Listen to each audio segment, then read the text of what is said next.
Que le Seigneur vous bénisse. Que le Seigneur vous bénisse. Amen. Nous voulons remercier le Seigneur pour la grâce qui nous permet une fois de plus encore d'être dans sa présence ce soir. Nous voulons adresser nos salutations fraternelles à nos bien-aimés frères et sœurs qui sont d'abord ici avec nous en salle, ainsi qu'à notre auditoire invisible. Que Dieu vous bénisse. Amen. Bien, sans vraiment prendre beaucoup de temps, j'aimerais vous inviter à vous lever. Nous allons lire une portion des Écritures. Dans Matthieu chapitre 6, du verset 1 au verset 18. J'espère qu'on me saisit, je crois. Bien, Matthieu chapitre 6, du verset 1 au verset 18. Si vous y êtes, je vais lire. Gardez-vous de pratiquer votre justice devant les hommes pour en être vus. Autrement, vous n'aurez point de récompense auprès de votre Père qui est dans les cieux. Lors donc que tu fais l'aumône, ne sonne pas de la trompette devant toi, comme font les hypocrites dans les synagogues et dans les rues, afin d'être glorifiés par les hommes. Je vous le dis en vérité, ils reçoivent leur récompense. Mais quand tu fais l'aumône, que ta main gauche ne sache pas ce que fait ta droite, afin que ton aumône se fasse en secret, et ton Père, qui voit dans le secret, te le rendra. Lorsque vous priez, ne soyez pas comme les hypocrites qui aiment à prier debout dans les synagogues et au coin des rues pour être vus des hommes. Je vous le dis en vérité, ils reçoivent leur récompense. Mais quand tu pries, entre dans ta chambre, ferme ta porte et prie ton Père qui est là dans le lieu secret. Et ton Père qui voit dans le secret te le rendra. Si vous permettez, nous allons sauter ce passage. La prière, nous connaissons cela, ça ne m'intéresse pas beaucoup. Mais j'aimerais que nous allions un peu plus bas.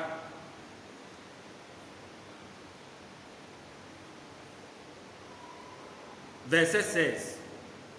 Lorsque vous jeûnez, ne prenez pas un air triste comme les hypocrites qui se rendent le visage tout défait pour montrer aux hommes qu'ils jeûnent. Je vous le dis en vérité, ils reçoivent leur récompense.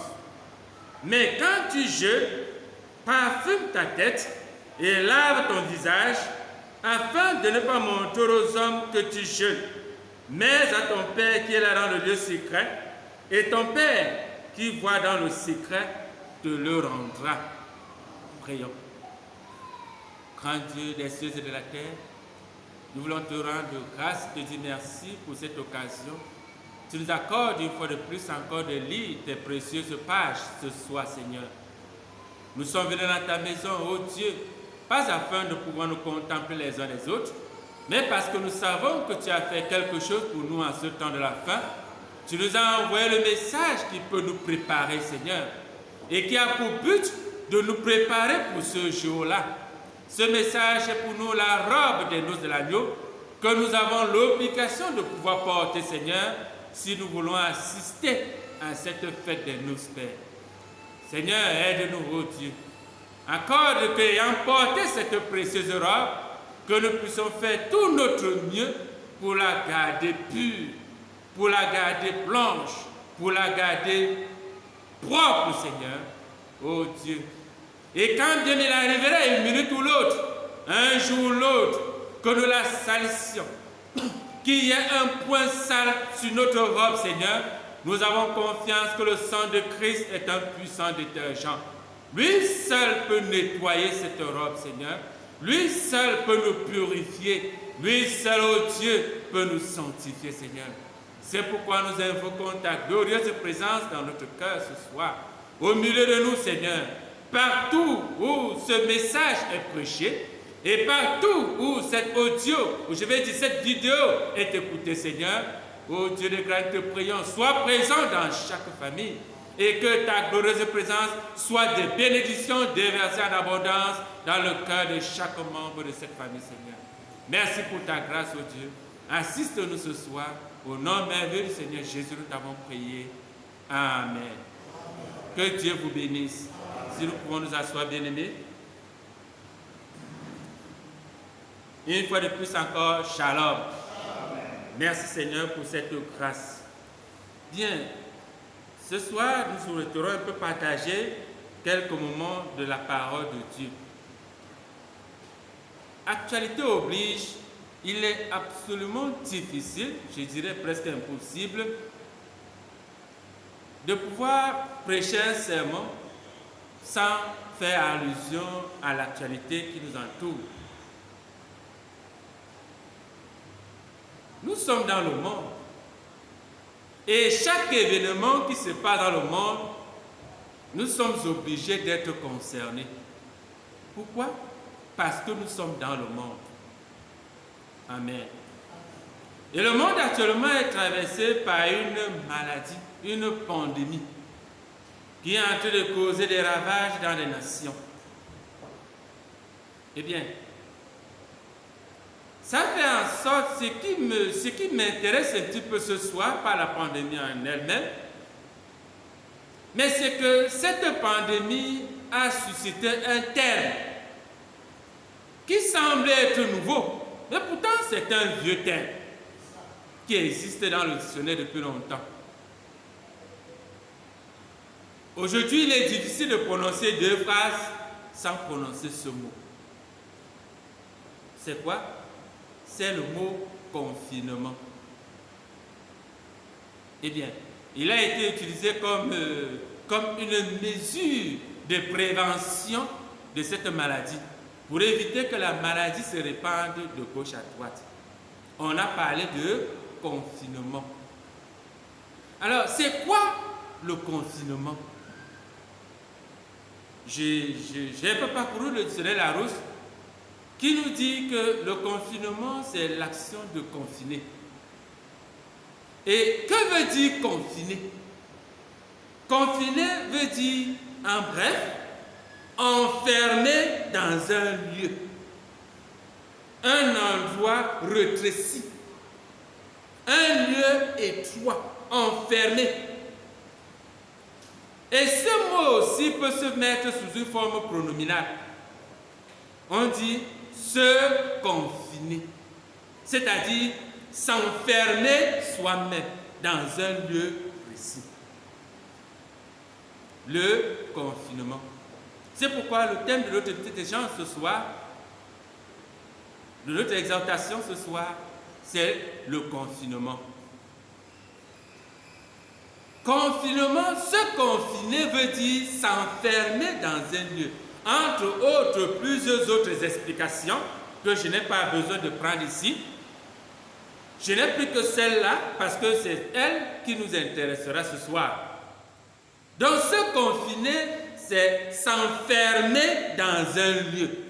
Confiner, c'est enfermer dans un lieu. En fait, le confinement, c'est en quelque sorte une mise à l'écart. Le confinement, c'est une isolation, c'est-à-dire s'isoler du reste d'une autre population, par exemple. Si confiner, c'est retirer un sous-ensemble d'un ensemble plus grand. Bien, quand nous lisons la parole de Dieu de la Genèse à l'Apocalypse, il y a une caractéristique de Dieu qui se fait remarquer à la lecture de la parole, de la Genèse à l'Apocalypse. Il y a une caractéristique de Dieu. C'est que nous remarquons que Dieu aime beaucoup le confinement. Je crois que vous êtes avec moi, n'est-ce pas? Que Dieu vous bénisse. Amen. Dieu aime beaucoup le confinement. Nous allons voir un peu pourquoi. Remarquez, dans la parole de Dieu, prenons quelques exemples. Nous avons dans Genèse 6, la Bible nous fait comprendre que le monde, les deux groupes d'hommes s'étaient mélangés. Les fils de Dieu et les fils de Satan, de Caïn. D'abord, ils étaient séparés, littéralement et physiquement séparés.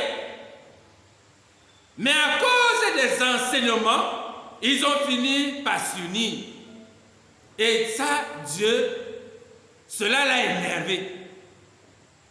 Et il a dit, mon esprit ne contestera pas toujours avec l'homme, car lui n'est que chair. Et ses pensées vont toujours vers le mal. Tout le monde entier était complètement dans la décrépitude morale et religieuse. Dieu a dit, je n'accepterai pas une telle chose. Tellement il était fâché qu'il a voulu détruire toute l'humanité. Mais la Bible dit dans Genèse chapitre 6 verset 8, mais Noé trouva grâce aux yeux de Dieu. Et quand Noé trouva grâce aux yeux de Dieu, qu'est-ce que Dieu dit à Noé? Il dit à Noé, Noé, la fin de toute la terre est venue par devers moi. Je vais détruire toute la terre. Mais avant de la détruire, voici un ordre que je te donne. Va et construis une hache. Et dans cette hache, après avoir continué de construire la hache, va prêcher au monde entier. Et dis-leur que je vais envoyer une calamité mondiale dans le monde. Celui qui veut se sauver doit passer par le confinement. Il doit entrer dans l'âge. Il doit être confiné dans l'âge. Et si quelqu'un refusait le confinement, il mourrait. C'est pourquoi tout le salut de l'homme, de l'humanité à ce moment précis, devait passer par le confinement dans l'âge.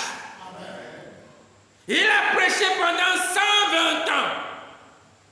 Certainement, j'imagine, les uns sont entrés par peur, ils ont vu après quelque temps qu'il n'y a pas de pluie, ils sont ressortis, d'autres sont entrés, ils sont ressortis, mais à la fin, Dieu lui-même, quand le temps de pouvoir accomplir sa ascension est arrivé, Dieu a fermé la porte de l'âge. Et Noé et son peuple étaient dans le confinement. Et parce qu'ils étaient dans le confinement, les calamités se sont abattues, les tonnerres se sont abattus, oh les tempêtes, les tremblements de terre. Mais le peuple de Noé était en sécurité dans le confinement. Pourquoi? Ils étaient dans le confinement de Dieu. Mais il est aussi possible que de l'autre côté, un autre groupe, le groupe de personnes, avait aussi leur confinement. Il est possible qu'ils avaient aussi bâti des bateaux. Ils avaient construit des bateaux pour échapper à la pluie. C'était possible. Et eux aussi sont entrés dans leur confinement. Mais leur confinement n'a pas résisté au fléau. Leur confinement n'a pas résisté à la tempête. Vous allez comprendre plus tard pourquoi. Mais pour Noé, a résisté. Parce que c'était le confinement de Dieu. Le confinement, il a un autre synonyme que bien souvent, on ne relève pas. Et pour ne peut-être pas frustrer les esprits. Le confinement, c'est aussi la séparation. Le confinement, c'est la ségrégation. Le confinement, c'est les mises à part. Parce que ceux qui nous ont demandé, les autorités dans le monde, qui demandent le confinement, en clair, que veulent-ils? Ils veulent la séparation entre ceux qui sont malades et ceux qui sont sains. Dans le confinement, c'est la séparation. C'est la ségrégation. Et Dieu est un séparatiste. Dieu est un ségrégationniste. Si vous voulez marcher avec Dieu, vous devez vous séparer. Dieu ne mélange pas la patate avec le macabo dans la même marmite. Ça ne donnera jamais rien. Dieu aime la séparation. Amen. Et cette séparation, quand il vous sépare, c'est pour vous confiner. C'est pour vous mettre dans un lieu étroit. C'est pour vous mettre dans un lieu où vous n'avez pas la liberté de faire ce que vous voulez. Mais le malheur, c'est que bon nombre d'entre nous n'aimons pas le confinement de Dieu. Parce que là, le lieu où il nous confine est tellement étroit. C'est une chambre, une toute petite chambre, où vous n'avez même pas les possibilités de vous remuer. Vous n'avez même pas les possibilités d'agir, de bouger. Pourtant, vous avez le sang qui bouge et nous voulons bouger. Mais Dieu va nous mettre dans une chambre. Mais plus tard vous comprendrez, nous comprendrons que c'est utile qu'il nous mette dans la chambre. Amen. Pas dans le salon, pas au carrefour, mais dans la chambre. Nous comprendrons, nous irons très rapidement. Abraham, Dieu l'appelle et lui parle. Et quand tu lui parles, il lui dit, sors de ta patrie. Pour la première fois que Dieu appelle Abraham, il le sépare. Il dit, sors de ta patrie, va dans un pays que je te montrerai. Et il va dans ce pays. On dirait, Dieu l'a confiné dans ce pays, en Palestine. Mais la Palestine, c'est encore un autre grand pays. C'est une grande maison qui a de vastes salons. On ne confine pas quelqu'un dans un lieu spacieux. Mais quand Dieu appelle Abraham à aller en Palestine, il va en Palestine. Mais un jour, étant en Palestine, après avoir vécu longtemps et avoir accompli les promesses qu'il lui a faites, Abraham a un enfant. Un jour dans Genèse 22, Dieu dit à Abraham, Abraham, si je t'ai appelé depuis le jour où je t'ai fait sortir de la maison de ton père, c'est afin que tu viennes m'adorer. Dans tout le temps que tu étais en Palestine, en fait, tu ne m'adorais pas. Maintenant, viens m'adorer. Et pour m'adorer, tu ne m'adoreras pas n'importe où, mais tu m'adoreras là où moi, je te montrerai. Amen. Alors, quand bien même tu es sorti de ta famille, tu es entré dans l'église, ton adoration n'a pas commencé. L'église est un conglomérat de plusieurs personnes. Il y a 1000 personnes à l'église. C'est un lieu spacieux. Mais dans ce lieu, tu n'adores pas véritablement. Pour adorer, tu dois sortir de l'église pour aller dans un lieu que Dieu te montrera. Et ce lieu, c'est le mont Morisha. C'est la montagne de l'Éternel. Abraham, remarquez Abraham. Abraham, pour aller adorer, prend 2 serviteurs avec lui et s'en va pour adorer. Il dit à ses serviteurs, accompagnez-moi, c'est un commentaire, accompagnez-moi et allons adorer. Vous croyez en Dieu, n'est-ce pas? Oui. Vous aimez le Seigneur, n'est-ce pas? Oui. Le Seigneur m'a demandé d'aller l'adorer. Venons pas l'adorer. C'est bien souvent les erreurs que nous pensons commettre, que nous commettons souvent. Nous croyons que pour adorer Dieu, on a besoin de X et de Y. Mais Abraham marchait avec ses serviteurs. Arrivé à une certaine distance, il a dit à ses serviteurs, restez ici, moi et l'enfant, nous allons adorer. Adorer dans un lieu secret. Adorer dans un lieu que Dieu m'a montré. Amen. Oh, remarquez, il dit moi et l'enfant. En vérité, la personne qui allait adorer, c'est Abraham.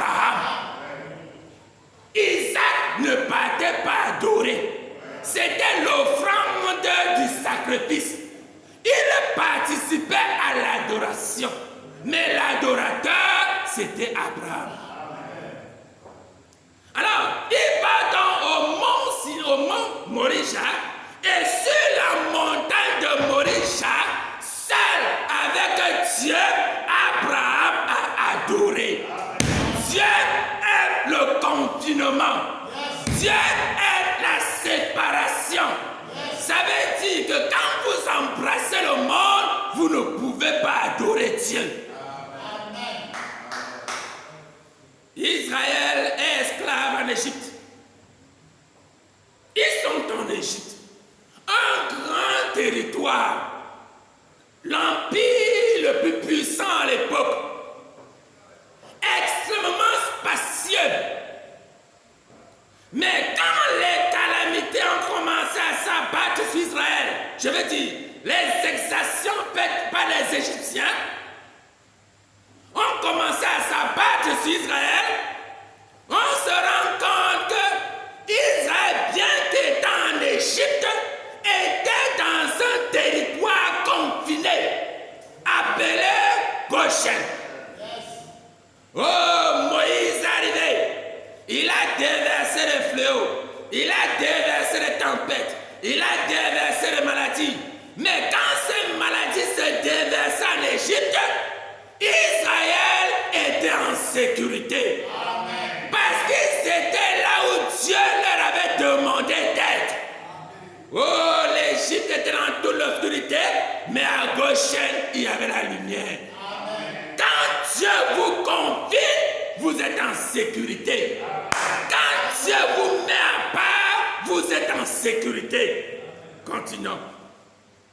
Élie à la Carélie. Il est au mont Carmel. C'est pourquoi j'apprécie un peu le sermon qui a été préparé tout à l'heure de pasteur Diamou. C'était là que j'ai tiré mon sermon. Et le commentaire qui a été fait par le pasteur après. Ça m'a beaucoup marqué. C'est là que j'ai tiré mon sermon. Il a parlé d'Élie au mont Carmel.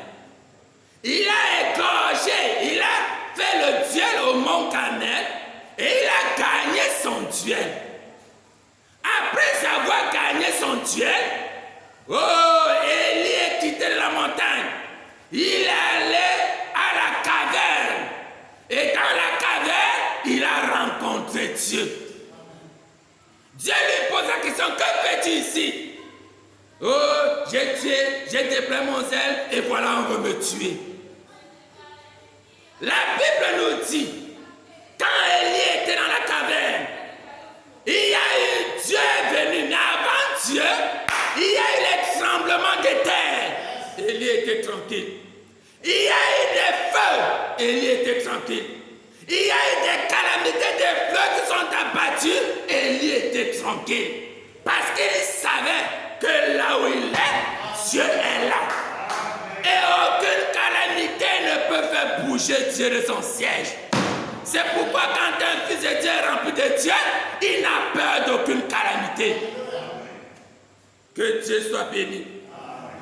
Oui, messieurs, Dieu envoie un prophète appelé Jean-Baptiste. Quand Jean-Baptiste naît,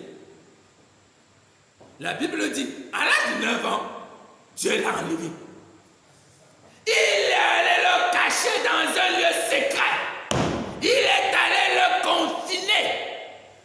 Jean est entré dans un confinement. Amen. Et il a passé 21 ans dans le confinement. Amen. Oh, oui, messieurs. Sa mission était d'une importance extrême qui ne lui permettait pas de se mélanger au monde. Dieu a dit non. Si je laisse ce jeune garçon grandir avec les autres, il en sera influencé. Et pour qu'il ne soit pas influencé, je le sépare. Je l'envoie dans mon école.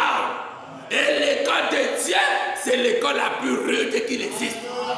Mais quand vous en sortez, vous devenez plus pur que l'or. Vous êtes plus tranchant que le diamant. Aucun homme ne peut tenir devant vous. Je préfère 1000 fois l'école de Dieu. Je préfère 1000 fois le confinement de Dieu.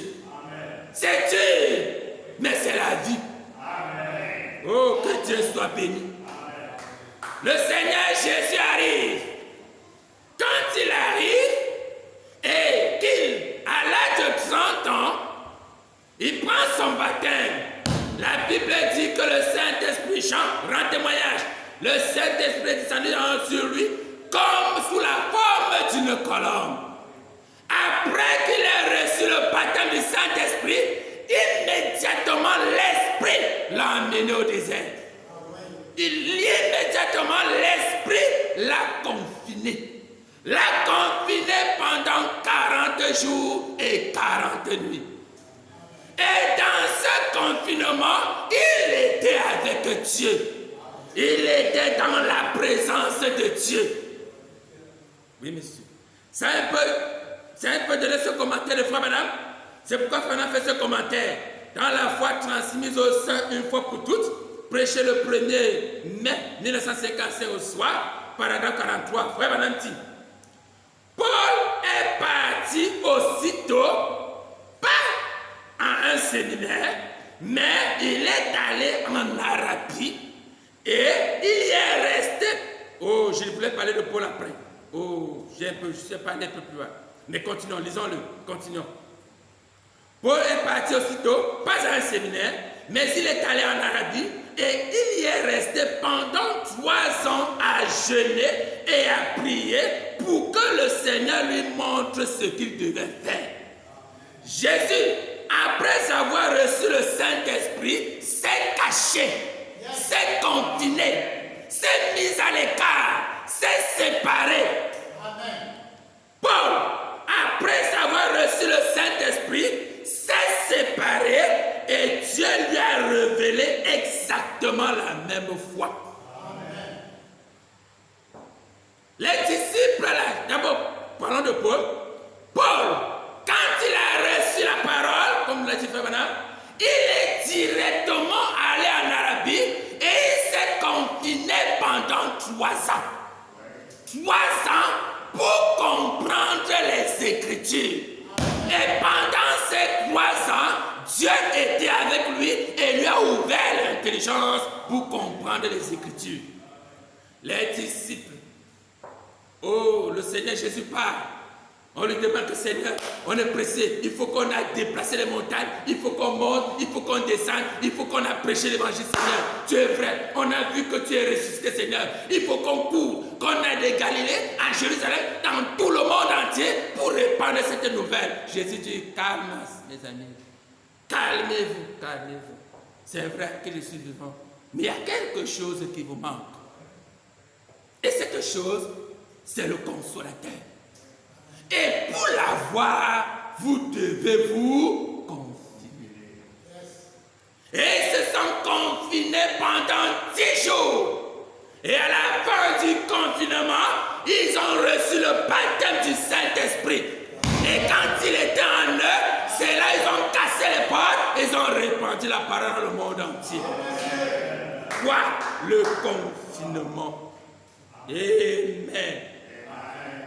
Frère Branham, nous parlons plus de Paul, oui, nous avons parlé de Paul. Frère Branham a reçu les immenses grâces d'écouter la voix de Dieu. Et Dieu lui a fait beaucoup de promesses. Nous allons bien parler de ces 3 poules. Frère, Dieu lui a donné le premier poule. Dieu lui a donné le 3e, le 2e poule. Mais quand il s'agit de la manifestation du 3e poule, Dieu dit à Frère Branham dans une vision, tu vois cette chambre-là, tu vois cette petite tente-là? Il dit, oui Seigneur. Il dit, je te rencontrerai là-bas. Oh, oui monsieur. C'est pourquoi l'œuvre la plus grandiose, l'une des œuvres les plus grandioses que Frère Branham ait accompli dans sa vie, c'est les manifestations du 3e pot. Mais pour qu'il l'accomplisse, il fallait qu'il se confine avec Dieu. Ou dans un grand salon, non, dans une chambre. Vous comprendrez Dieu pourquoi. Que Dieu soit béni. Oui, monsieur. Frère Branham fait le commentaire encore de Paul dans l'union invisible de Christ. Prêché le 25/11/65. Je lis juste la partie où j'ai mis en gras pour prendre du temps. Et pour cela, bon, 152. Paul écrivait le Nouveau Testament, c'est vrai. Il écrivait les Romains et les autres épîtres en passant par Hébreu et Timothée et ainsi de suite.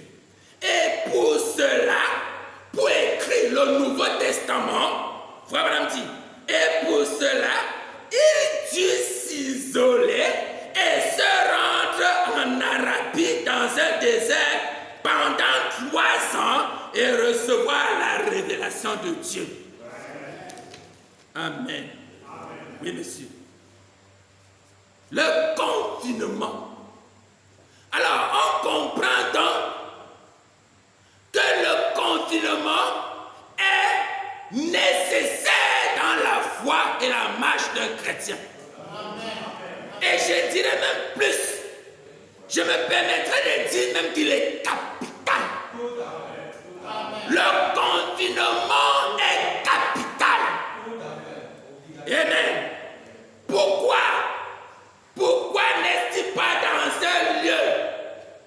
Nous passons que nous avons lu. Jésus dit, quand tu pries, entre dans la chambre. Quand tu donnes l'aumône, fais-le en secret. Quand tu jeûnes, fais-le en secret. Ça veut dire en fait que le christianisme, le vrai, est une religion du secret. C'est une religion cachée.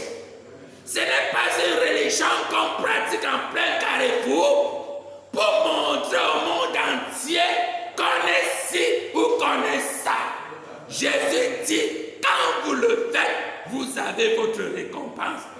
Donc, n'attendez plus rien de Dieu. Mais le christianisme se fait dans le secret. Dans le secret de la chambre. Pas du salon. Mais pourquoi la chambre? Amen. Parce que quand un couple est marié, c'est dans la chambre qu'il y a l'union invisible. C'est dans la chambre que l'homme et la femme sont véritablement.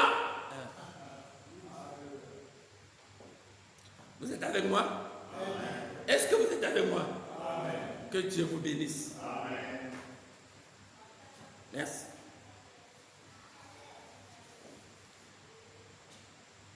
C'est dans la chambre que l'homme et la femme s'unissent, deviennent un et produisent des fruits.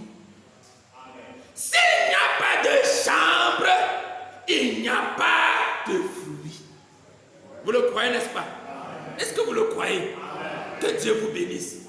C'est dans la chambre. C'est dans la chambre qu'il y a la conception.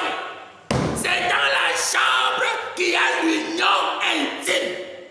C'est dans la chambre, oh, que Dieu soit béni. C'est pourquoi chaque fois qu'il veut s'unir avec son adorateur, il le confine.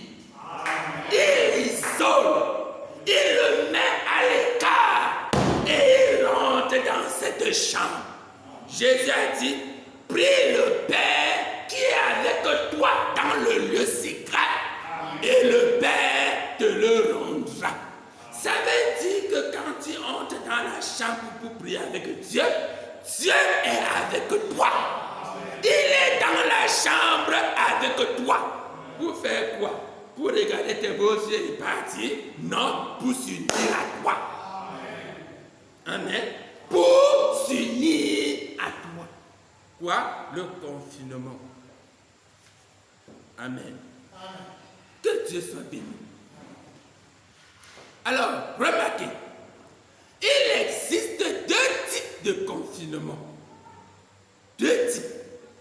Au départ, je disais, Dieu aime le confinement. Et vous ne pouvez pas être un chrétien si vous n'avez pas l'habitude de vous confiner. Amen. Cependant, il existe deux types de confinement. Nous avons un premier qui est le confinement de la peur. Oui.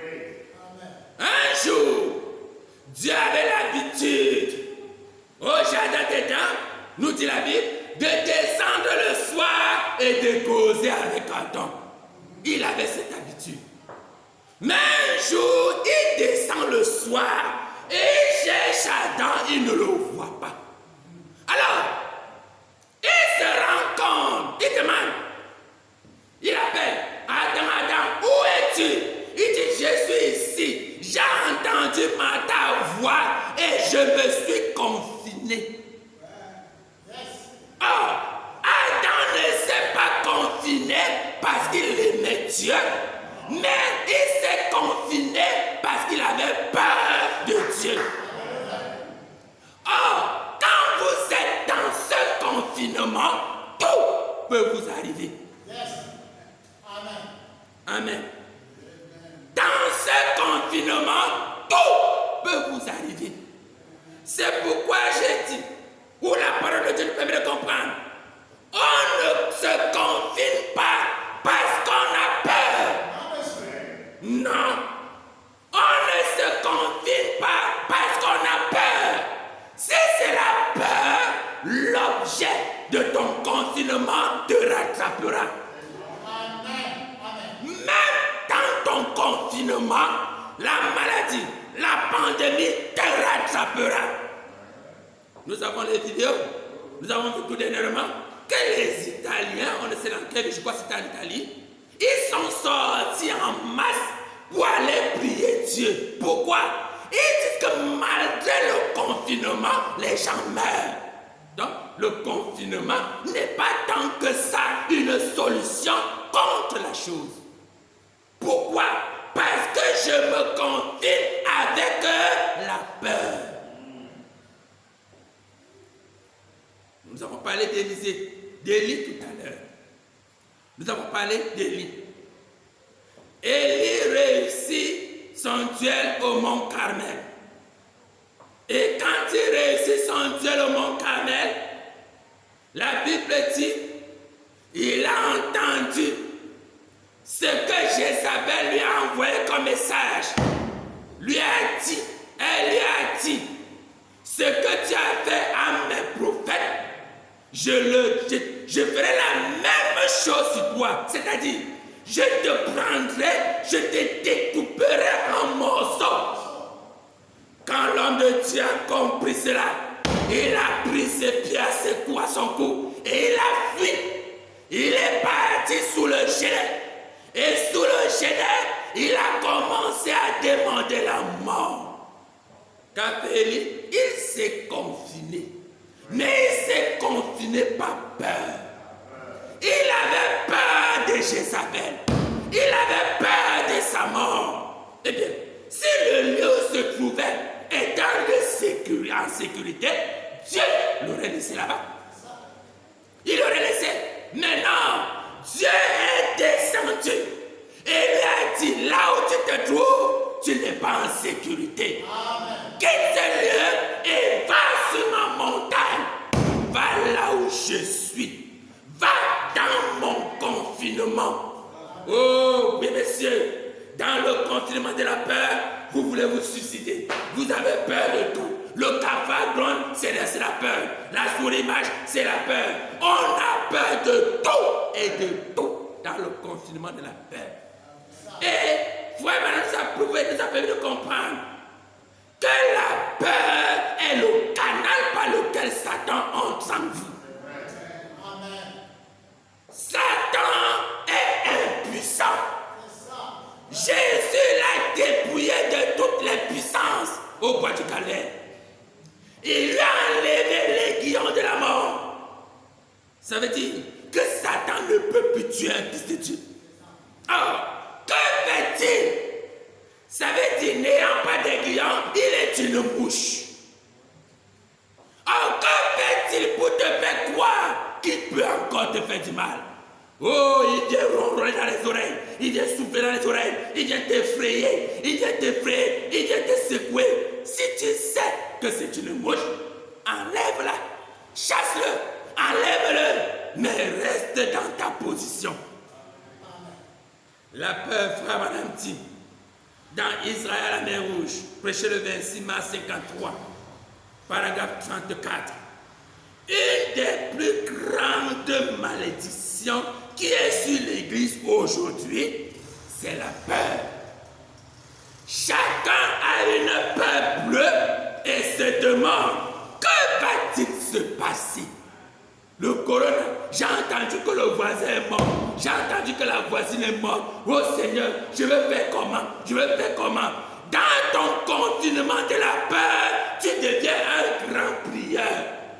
Dans ton confinement de la peur, tu deviens un grand chrétien. Dans ton confinement de la peur, tu deviens un bon prédicateur. Dans ton confinement de la peur, tu envoies les messages à X, à Y. Les messages que toi-même tu lis, tu ne comprends pas. Pourquoi? Parce que tu as peur. Tu te le caches, mon frère, ma soeur. Tu as peur. Tu as peur que le corona te prenne. Tu as peur que la pandémie te touche. En bref, tu as peur de mourir. C'est ça qui te dérange. C'est pourquoi tu es devenu un bon chrétien dans le confinement. C'est pourquoi tu n'appelles plus les copines que tu as, tu ne te comportes plus bizarrement, tu es poli avec ta femme, tu aides ta femme à laver les assiettes, tu l'aides à tresser ses cheveux, tu l'aides à laver le sol, tu l'aides. C'est le confinement de la peur. Amen. Tu veux être maintenant un bon chrétien, un bon papa, une bonne mère. Pourquoi? Parce que César t'a obligé à te confiner. Il t'a obligé. Le confinement, je l'ai dit, se conjugue de deux façons. Il y a confiné et se confiner. Quand on dit confiné, c'est que quelqu'un à l'extérieur t'a obligé à te confiner. Mais quand tu te confines, c'est que toi-même tu entres dans un confinement. Et c'est ce second confinement que Dieu fait de toi. Comment? Nous allons voir. Alors, frère Valentin encore, concernant la peur toujours, Israël à Kades Barnea, le 28 mars 53, paragraphe 26. La plus grande chose que je reproche à l'Église ce soir, c'est la peur. Tout le monde a une peur de quelque chose. De quoi avez-vous peur? Si un homme est né de nouveau, il devrait être heureux. Amen. Libre de soucis. Amen. Frère Valentine, juste comme ces années ont chanté là, et le frère Kakamoué là-bas simplement libre. Il dit, rien ne peut vous nuire. Oui. Dites Amen. Rien ne peut vous nuire, ni les choses présentes, ni les choses futures. Je reprends. Ni les choses présentes, peu importe le nom, Corona quoi ou Corona qui, ni les choses futures, même les prochaines calamités qui viendront, rien ne peut nous séparer de l'amour de Dieu qui est en Christ. Dieu l'a promis. Amen. Amen. Paragraphe 27. Frère Madame dit, il a appelé par élection. Il a mis son église en ordre. Amen. Jésus dit, nul ne peut venir à moi si le Père ne l'attire. Vous n'êtes pas venus à Dieu parce que c'est vous qui le vouliez. Vous êtes venus parce que Christ vous a appelé. Amen. Dieu vous a appelé. Et celui qui vient à moi, je ne le mettrai point dehors. Je lui donnerai la vie éternelle. Amen. Oh, que Dieu soit béni. Le confinement de la peur. Bien des fois, bon nombre d'entre nous, nous y sommes parfois sans nous en rendre compte. Nous avons peur. Peur de quoi? De mourir. Je crois que c'était avant-hier ou c'est aujourd'hui dans mon lieu de service. J'ai écouté les collègues qui faisaient un commentaire. On parlait d'un autre monsieur qui est mort hier. Une autorité qui est morte hier. Oui, une autorité qui est morte hier. Alors il disait, j'ai remarqué que les gens qui ont le plus peur de cette affaire, c'est les riches. Nous les pauvres, quand un pauvre, s'il meurt, ça lui dit quoi? Ça ne lui dit rien. Mais c'est les riches. Les riches ont peur de la mort. Et l'espérance, je ne sais pas si je peux dire l'espérance, mais la majorité des échos qu'on entend de ceux qui sont morts, ce sont des gens haut placés. En fait, des gens qui sont bien, qui sont assis. En fait, ils sont tellement assis qu'ils ne veulent pas mourir. C'est ça le problème. Ils ne veulent pas. Quand ils voient les maisons, ils voient les voitures, ils voient les biens, ils voient les avantages, ils disent ouais, donc je vais mourir et laisser ça. Il est malade à la pensée de mourir. Et c'est cette pensée qui finalement parfois même l'emporte. Ça veut dire que si vous êtes riche des biens de ce monde, vous ne voudriez pas mourir. Vous aurez la peur de mourir. Et vous entrerez dans un confinement de la peur. Mais soyez sûrs, puisque c'est la peur, c'est une porte ouverte pour Satan. Et il entrera et il vous prendra. Amen. À côté du confinement de la peur, il y a le confinement de la sécurité. Amen. Amen. Le nom de l'Éternel est une tour forte. Le juste coup s'y trouve en une haute sécurité. Ou dans le nom de l'Éternel. Le confinement de la sécurité. Élie était à la caverne de Dieu. Voyez-vous? Et dans l'intérieur, comme je l'ai dit tout à l'heure, il y a Dieu descendu et lui a parlé. Et avant qu'il ne lui parle, on nous dit que les tremblements de terre sont arrivés. Ça n'a pas effrayé Élie. Les feux est venu, ça a brûlé tout autour de lui. Élie n'a pas eu peur. Oh, les vents violents sont arrivés. La Bible nous dit que ça déchirait les montagnes. Ça enlevait et déracinait les sabres. Mais au milieu de tout cela, il y avait un homme qui était imperturbable. Quand vous êtes dans la sécurité, dans le confinement de la sécurité de Dieu, rien ne vous effraie. Oh, rien ne vous effraie. 1000 tombent à ta gauche, 10 000 à ta droite, tu ne seras pas atteint. Oui, monsieur, les calamités vont se déverser. Les bombes, les pandémies et autres vont se déverser, mais toi, tu ne seras pas atteint. Amen. Ce qui fait le trésor d'un chrétien, ce n'est pas son corps de chair, c'est son âme. Amen. Le trésor d'un chrétien, c'est son âme. Et quand Dieu te bénit, il ne bénit jamais ton corps. Il ne bénit jamais ton corps de chair, mais c'est ton âme qui est bénie. C'est ton âme qui est sauvée. C'est ton âme qui bénéficie des promesses de Psaume 91. C'est ton âme. Amen.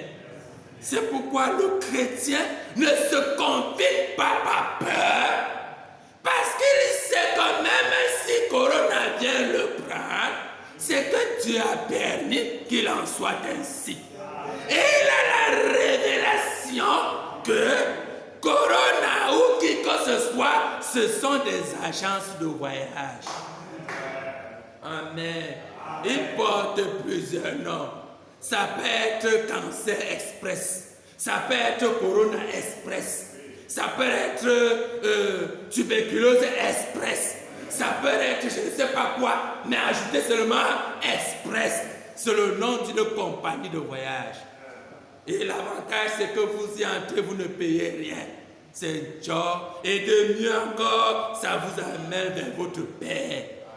Ça vous ramène à la maison. Amen. Peu importe le véhicule, ce que je veux, ce que le chrétien veut, c'est retourner à la maison.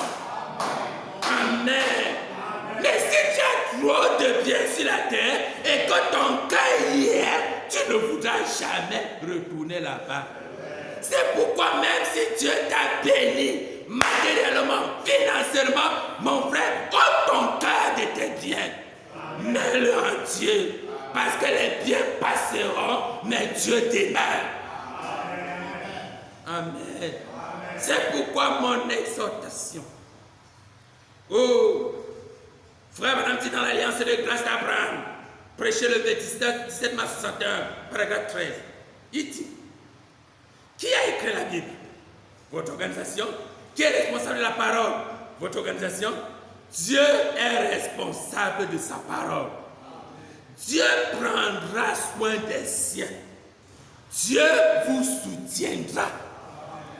Frère madame dit, tout homme qui ait jamais été un grand homme dans cette vie, c'était un homme qui s'était tenu seul avec Dieu. Il dit, pourquoi les gens sont si ballottés pour le voile intérieur? Prêché à Jacksonville le 1er janvier 56, paragraphe 99. Frère madame dit, nous pouvons marcher dans la présence de Dieu et être cachés des choses du monde. Et être confinés dans des choses du monde. Il dit, nous ne les entendons plus. C'est insonorisé. Alléluia. Insonorisé. Le monde est à l'extérieur, à l'état et aux aguets, mais vous êtes à l'intérieur, dans la présence de Dieu éternel, mangeant de cette manne qui durera des années, des centaines d'années. Elle n'est jamais contaminée. Elle ne diminue pas non plus. Amen. Et lorsqu'un homme pénètre une fois auprès de Dieu, le voile tombe derrière lui.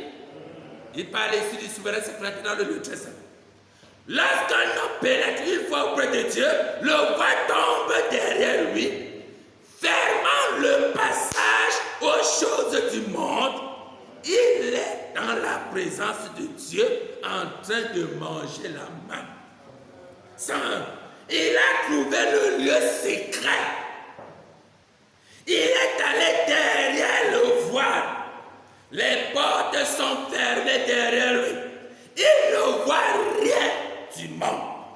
Ces portes sont insonorisées par des peaux de moutons et de chèvres.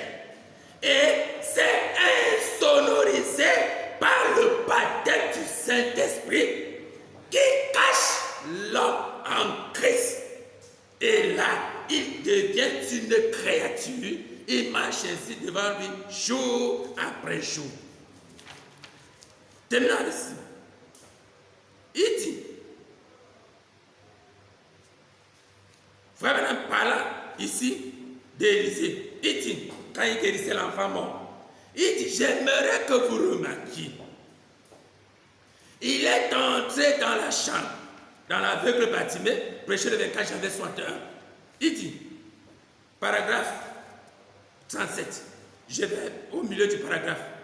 J'aimerais que vous remarquiez. Il est entré dans la chambre où l'enfant était couché sur le lit. Il a fermé la porte derrière lui. Il n'y avait que lui et l'enfant.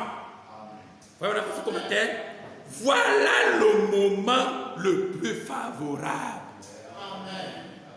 Quel moment? Au moment du confinement. Pendant que vous êtes confinés, c'est le moment le plus favorable. Je reprends. Voilà le moment le plus favorable. C'est quand vous vous retrouvez seul avec Dieu. Voyez, se retrouver seul avec Dieu. Jésus a dit, entre dans ta chambre et ferme la porte. Prie ton Père qui voit dans le lieu secret. Amen. Sans le confinement, tu ne peux pas avoir une relation avec Dieu. Remarquez, Dieu ne demande pas le confinement du monde. Il ne demande pas que le monde se confine, mais il demande que Dieu te confine. Amen. Il ne s'agit pas de regarder si la sœur s'est confinée, si le frère s'est confiné, si le voisin s'est confiné. Ce n'est pas ton problème. Mon exhortation ce soir, mon frère, c'est de sortir. C'est vrai, tu as respecté les consignes de tes autorités. Tu as respecté les consignes des autorités qui demandent de vous confiner. C'est correct, c'est bon. Mais mon exhortation ce soir, c'est que tu sortes de ce confinement de la peur pour entrer dans le confinement de la sécurité. Parfois, il faut même le confinement de la peur pour que tu entres dans le confinement de la sécurité. C'est pourquoi Dieu souvent peut envoyer des calamités. Est-ce que vous savez que la pandémie coronavirus vient de Dieu? Est-ce que vous le savez? C'est Dieu qui l'a envoyé. Que le monde ne le croie ou pas, la Bible nous dit que c'est Dieu. Amos dit qu'aucun malheur ne peut arriver dans une ville sans que Dieu ne soit l'auteur. Donc Dieu envoie la calamité, envoie les problèmes, envoie les maladies pour que tu fuis de peur. C'est correct. Le confinement de la peur n'est pas si mauvais que ça. C'est correct. Fuis la mort, fuis les calamités, fuis les problèmes pour entrer dans un confinement. Mais dès que tu entres dans le confinement, sors de ce confinement de la peur et entre dans le confinement de la sécurité. Amen. Sors de ce confinement et entre dans celui de la sécurité où, étant même dans un confinement physique, tu as toujours la paix avec Dieu. Tu es tranquille. Oh, le voisin est mort, la voisine est morte. Ça te laisse à 37. Parce que tu sais qui tu es. Si Dieu le veut, je serai heureux. Je serai très heureux d'aller le retrouver. S'il le veut. Mais s'il me laisse encore sur la terre, peut-être qu'il sait que je ne suis pas encore là où je devrais être. Alors je profite de mon confinement physique pour entrer dans le confinement spirituel. Oh, vous le croyez? Est-ce que vous le croyez? Que le nom de l'Éternel soit béni. Qu'il accorde à ceux qui sont dans ce confinement physique de pouvoir sortir de ce confinement physique, profiter de ce confinement physique pour entrer dans le confinement avec Dieu. Que Dieu vous bénisse. Qu'il bénisse vos âmes. Amen. Oui, monsieur. C'est pourquoi j'aime ce petit cantique. Je ne sais pas si mes bien-aimés le connaissent, mais ils peuvent l'arrêter, mais j'aimerais que nous le chantions. Veille au matin, quand ton ciel sans nuage semble annoncer un jour calme et serein. Parce que c'est dans ton cœur que peut gronder l'orage. Oh, que Dieu vous bénisse. Nos bien-aimés vont arrêter l'enregistrement. J'aimerais que nous le chantions avant de pouvoir entrer, si ça ne vous dérange pas. Veille au matin.